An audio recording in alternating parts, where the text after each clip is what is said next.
Assalamualaikum warahmatullahi wabarakatuh, Tribuners. Selamat petang, Tribuners dimanapun berada.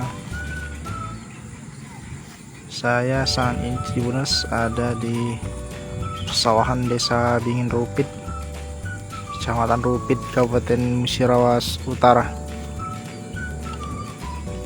Kita saat ini, Tribuners, melihat ini ada bapak petani sedang panen padi.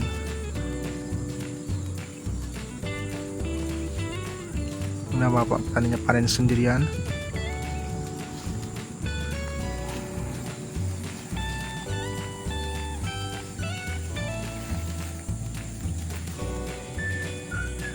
Ini hasilnya.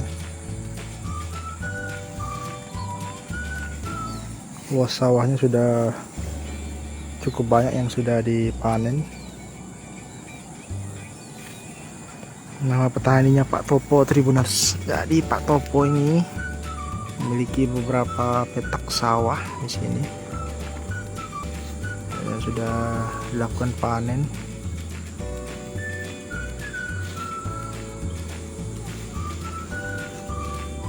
Ini hasil dari panen Pak Topo.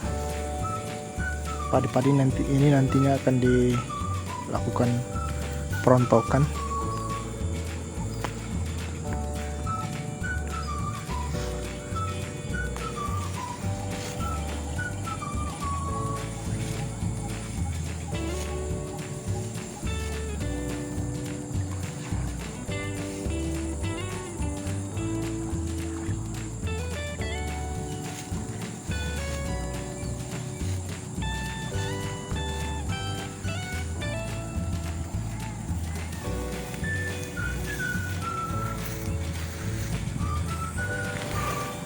Sebagian besar, Tribuners, padi di sawah di Desa Bingin